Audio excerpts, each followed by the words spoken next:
ছবির শুরুতেই আমরা একটি উপজাতির কয়েকজন মানুষকে দেখতে পাই যারা নদীতে মাছ ধরছিল, কিন্তু তখনই তাদের কাছে ভেসে ভেসে একটি ব্যাকপ্যাক চলে আসে। কিন্তু সেই ব্যাগের মধ্যে কি ছিল এবং সেটি সেখানে কিভাবে এসেছিল সে সম্পর্কে আমরা তখন কিছুই জানতে পারি না, কারণ এ বিষয়ে আমরা মুভির একেবারে শেষে জানতে পারবো। চলুন শুরু থেকে দেখি কি ছিল এই মুভির ভেতরের আসল গল্প। এরপর কিছু নিউজ রিপোর্টের মাধ্যমে আমরা জানতে পারি যে কঙ্গোর জঙ্গলে ডাইনোসর নিয়ে কিছু কথা ছড়িয়ে পড়ছে। আসলে কিছু মানুষ মনে করত সেই জঙ্গলে এখনও ডাইনোসরের কিছু প্রজাতি বেঁচে আছে, আর তখনই সেই রিপোর্টে আমরা একজন মানুষকে দেখতে পাই যার নাম জনাথন। সে তার টিমের সঙ্গে কঙ্গোতে গিয়ে এই গুজবের সত্যতা খুঁজে বের করতে যাচ্ছিল। জনাথনের টিমে তার আরও দুজন সঙ্গী ছিল, একজন ছেলে এবং একজন মেয়ে। তাদের মধ্যে ছেলেটির নাম ছিল চার্লি, দুজনেই মেডিকেল স্টুডেন্ট ছিল। জনাথনের সঙ্গে আরও দুজন ক্যামেরাম্যান যাওয়ার কথা ছিল, যাতে তারা সেই ডাইনোসরগুলোর ওপর একটি ডকুমেন্টারি তৈরি করতে পারে। এবার পরের দৃশ্যে আমরা জনাথনের ছেলে লুককে দেখতে পাই। লুকের ভিডিও বানানোর খুব শখ ছিল, তাই সে সবসময় নিজের সঙ্গে অনেকগুলো ক্যামেরা রাখত। যখন সে জানতে পারে যে তার বাবা কঙ্গোর জঙ্গলে যেতে চলেছেন, তখন সেও তার বাবার সঙ্গে সেখানে যাওয়ার সিদ্ধান্ত নেয়। আর এবারও সে ভিডিও বানাচ্ছিল যে সে তার বাবার সঙ্গে কঙ্গোর জঙ্গলে যাচ্ছে। কিন্তু এর মধ্যেই জনাথন সেখানে চলে আসে। তখন লুক বলে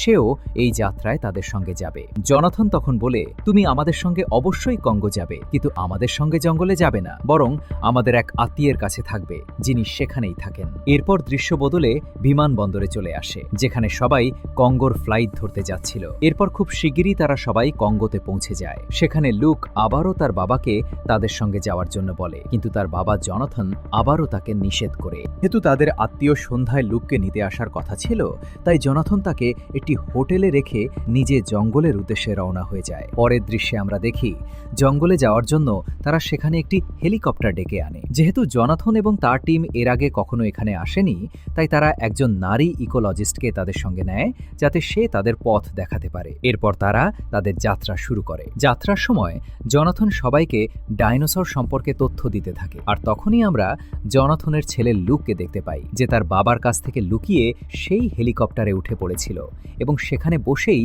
ভিডিও বানাচ্ছিল। কিন্তু তখনই ভুল করে তার কাছ থেকে কিছু একটা পড়ে যায়। সেই শব্দ শুনে জনাথন এবং বাকি সবার নজর ওয়াশরুমের দিকে যায়। তাই জনাথন ওয়াশরুমে গিয়ে দেখতে যায়, কিন্তু সেখানে নিজের ছেলে লুককে দেখে সে বেশ অবাক হয়ে যায়। যেহেতু জনাথন তাকে তাদের সঙ্গে আসতে নিষেধ করেছিল, তাই সে লুককে অনেক বকাঝকা করে। এরপর সে পাইলটকে হেলিকপ্টারটি আবার শহরে নিয়ে যেতে বলে, কিন্তু পাইলট তা করতে অস্বীকার করে, কারণ ফিরে গেলে হেলিকপ্টারের অনেক জ্বালানি নষ্ট হয়ে যাবে, যার কারণে তাদের কঙ্গো পৌঁছাতে দেরি হতে পারে। কিন্তু এখন যেহেতু তাদের আর কোনো উপায় ছিল না, তাই জনাথনকে লুকে তাদের সঙ্গেই নিয়ে যেতে হয়। আর এই সময়েই লুকের নজর একটি পাখির মতো দেখতে প্রাণীর দিকে যায়, অর্থাৎ এমন একটি প্রাণী যেটিকে দেখতে অনেকটা পাখির মতো ছিল। তাই সে এ সম্পর্কে তার বাবার সঙ্গী চার্লির কাছে জানতে চায়, কিন্তু চার্লিও এ সম্পর্কে কিছু জানতো না। তাই লুক এবার সেই ইকোলজিস্টের কাছে তাদের সম্পর্কে জানতে চায়। তখন সে বলে এ সম্পর্কে তারও কোনো জ্ঞান নেই, সে জানে না এটি কি জিনিস।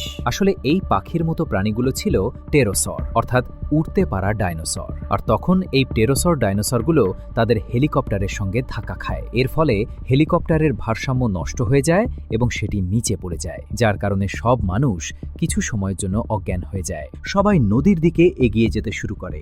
এর মধ্যেই তারা একটি উপজাতির পুরনো এলাকা খুঁজে পায়, অর্থাৎ সেখানে এখন আর সেই উপজাতির মানুষরা থাকতো না। কিন্তু যেহেতু রাত হয়ে আসছিল, তাই জনাথন সিদ্ধান্ত নেয় যে আজ রাতে তারা সবাই এই উপজাতির ঘরগুলোর মধ্যেই থাকবে। কিন্তু ইকোলজিস্টের সেখানে থাকা ভালো মনে হয় না, তার কাছে জায়গাটি নিরাপদ মনে হয়নি, তাই সে সেখানে থাকতে অস্বীকার করে। কিন্তু আর কোনো উপায় না থাকায় তাদের সেখানেই থাকতে হয়। আর তারা আলাদা আলাদা জায়গায় না থেকে সবাই একই জায়গায় থাকার সিদ্ধান্ত নেয়। তখনই লুক তার রুমের বাইরে একটি ক্যামেরা লাগিয়ে সেটিকে নিজের ডিভাইসের সঙ্গে কানেক্ট করে নেয়, যাতে রাতের সব মুহূর্ত রেকর্ড করতে পারে। এরপর আমরা সবাইকে সেই রুমের মধ্যে দেখতে পাই, যেখানে তারা আলোচনা করছিল দুর্ঘটনার পর কোন কোন জিনিস ঠিকমতো কাজ করছে। তখন জানা যায় দুর্ঘটনার কারণে তাদের সব যোগাযোগের ডিভাইস ডিভাইস নষ্ট হয়ে গেছে।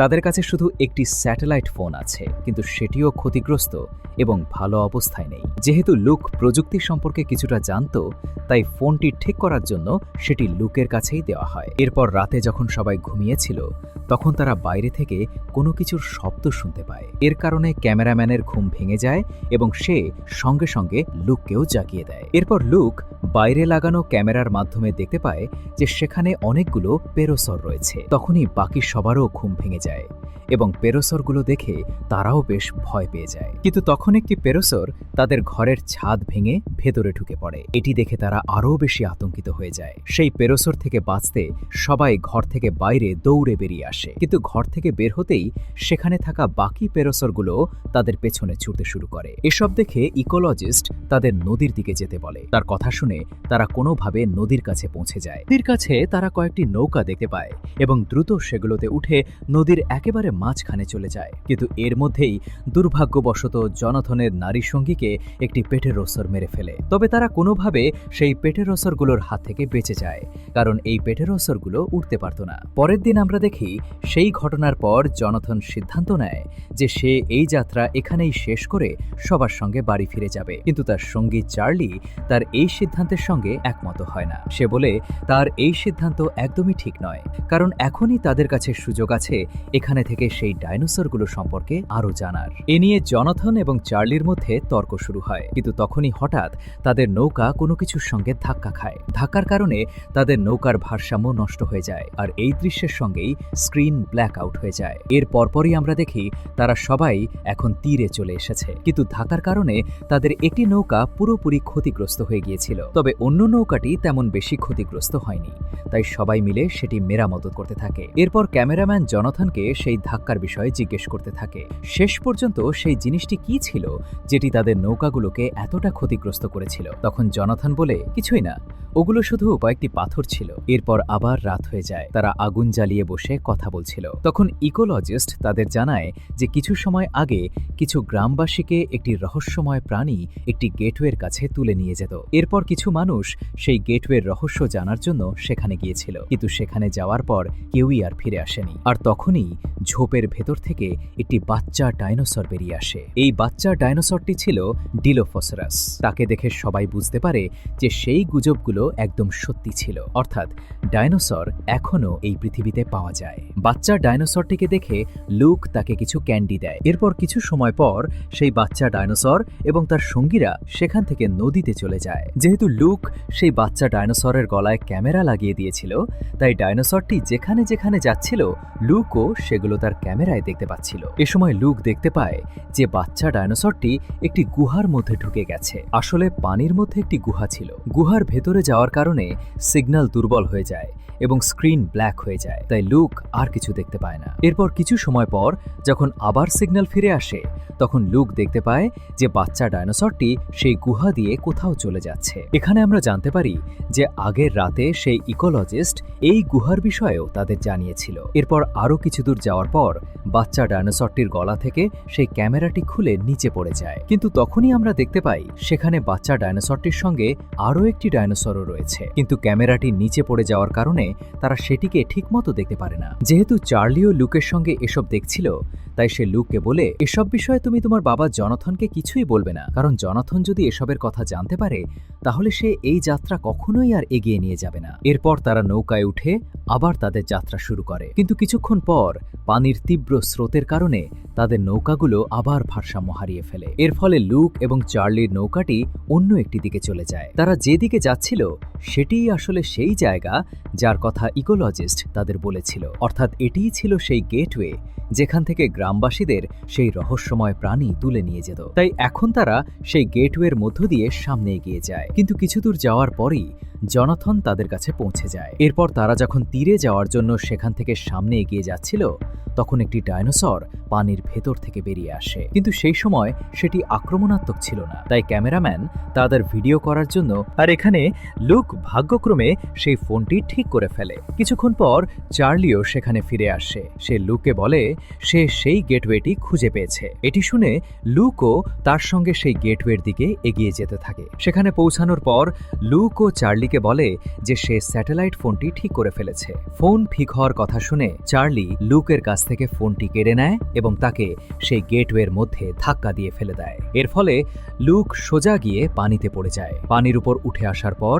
সে আবার ভিডিও বানাতে শুরু করে, কিন্তু তখনই হঠাৎ সেই বাচ্চা ডাইনোসরটিও তার কাছে চলে আসে। এদিকে আমরা জনাথন, ইকোলজিস্ট এবং একজন ক্যামেরাম্যানকে দেখতে পাই, যারা তখনও জীবিত ছিল। তবে শুধু একজন ক্যামেরাম্যান মারা গিয়েছিল। এখানে জনাথন তাদের দুজনকে তার ছেলে লুককে খুঁজতে যাওয়ার কথা বলে, কিন্তু ইকোলজিস্ট তা করতে অস্বীকার করে। এর ফলে এখন জনাথন এবং সেই ক্যামেরাম্যানকেই লুককে খুঁজতে যেতে হয়। অন্যদিকে লুক এখন সেই বাচ্চা ডাইনোসরের পেছনে যাচ্ছিল। এর মধ্যেই তার সামনে কয়েকটি পেরোসর চলে আসে। তারা লুকের ওপর আক্রমণ করার জন্য এগিয়ে আসছিল, কিন্তু ঠিক তখনই জনাথন এবং ক্যামেরাম্যান সেখানে এসে তাকে বাঁচিয়ে নেয়। কিন্তু সেই ক্যামেরাম্যান তার সঙ্গীর মৃত্যুর প্রতিশোধ নেওয়ার জন্য সেই পেরোসরগুলোর পেছনে চলে যায়। তাদের অনুসরণ করতে করতে সে তাদের এলাকায় পৌঁছে যায়। সেখানে পেরোসরগুলো একসঙ্গে তার ওপর আক্রমণ করে এবং তাকে মেরে ফেলে। এখানে লুক তার বাবা জনাথনকে বলে যে তাদের সঙ্গী চার্লি তাদের সঙ্গে বিশ্বাসঘাতকতা করেছে। এরপর বাবা ও ছেলে দুজন জঙ্গল থেকে বের হওয়ার জন্য সামনে এগিয়ে যেতে থাকে। তারা সরাসরি একটি উপত্যকার দিকে যেতে থাকে, কিন্তু চার্লি তাদের দুজনকে সেখানে দেখতে পায়। আসলে চার্লি সেই ডাইনোসরগুলো খুঁজে বের করার সমস্ত কৃতিত্ব একাই নিতে চেয়েছিল, তাই সে স্বার্থপর হয়ে এসব করছিল। এখন জনাথন এবং লুক যখন উপত্যকায় পৌঁছায়, তখন সেখানে ভূমিধস শুরু হয়। এর ফলে জনাথন সেখানে ঝুলে যায় এবং সে পড়ে যাওয়ার উপক্রম হয়। ঠিক তখনই চার্লি সেখানে চলে আসে। তাকে সেখানে দেখে জনাথন লুককে সেখান থেকে চলে যেতে, অর্থাৎ সেখান থেকে পালিয়ে যেতে বলে, কিন্তু লুক তার কথা মানতে চায় না। সে বলে সে তার বাবাকে ছাড়া যাবে না, কিন্তু জনাথনের বারবার জোর করার কারণে লুককে তার কথা মানতে হয়। তাই সে সেখান থেকে চলে যায়, আর লুক সেখান থেকে চলে যেতেই জনাথন সেই উপত্যকার মধ্যে পড়ে যায়। অন্যদিকে লুক চার্লির কাছ থেকে বাঁচতে বাঁচতে ঠিক সেই জায়গায় পৌঁছে যায় যেখানে বাচ্চা ডাইনোসরের গলা থেকে তার ক্যামেরাটি পড়ে গিয়েছিল। কিন্তু কিছুক্ষণের মধ্যেই সেই ডাইনোসরগুলোকে সেখানে দেখে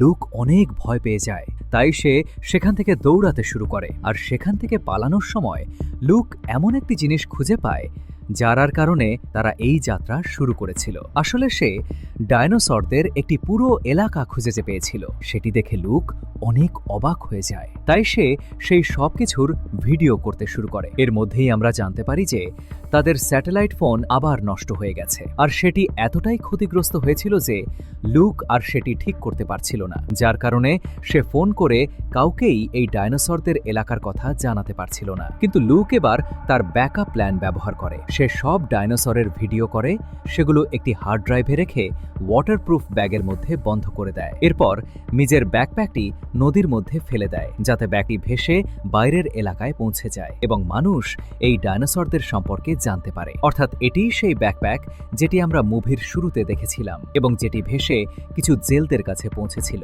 এবার এখানে আমি আপনাকে একটি কথা বলে দিই। আসলে সেই ইকোলজিস্ট তাদের যে গল্প বলেছিল, অর্থাৎ একটি রহস্যময় প্রাণী গ্রামবাসীদের তুলে নিয়ে গেটওয়ের কাছে নিয়ে যেত, সেটি আসলে কোনো রহস্যময় প্রাণী ছিল না, বরং সেগুলো ছিল ডাইনোসর, যারা সেই গেটওয়ের আশেপাশে ঘুরে বেড়াতো। কারণ সেই গেটওয়ের অন্য পাশে ছিল ডাইনোসরদের পৃথিবী এবং গেটওয়ের এই পাশে ছিল মানুষের পৃথিবী। আর এই কারণেই এই ডাইনোসরগুলো এখনো মানুষের কাছ থেকে লুকিয়ে থাকতে পেরেছিল। আমাদের ইকোলজিস্টের কি হয়েছিল সেটিও বলা হয়নি, অর্থাৎ সে সেখান থেকে বেঁচে নিরাপদে বাড়ি পৌঁছেছিল কিনা নাকি পৌঁছাতে পারেনি সেটিও আমরা জানতে পারি না। এমনকি লুকের ব্যাপারেও বলা হয়নি যে সে বাড়ি পৌঁছেছিল কিনা। অবশেষে সেই জেলেরা সেই টেপটি পেয়ে যায় যেখানে সেই সব ভিডিও রেকর্ড করা ছিল, আর সেই ভিডিও টেপটির নাম ছিল দ্য ডাইনোসর প্রজেক্ট। অর্থাৎ এখন মানুষ জানতে পারবে যে ডাইনোসর নিয়ে ছড়িয়ে পড়া সেই গুজবগুলো সত্যি ছিল। আর এর সঙ্গেই মুভিটি এখানেই শেষ হয়ে যায়। এমন আরও ভয়ঙ্কর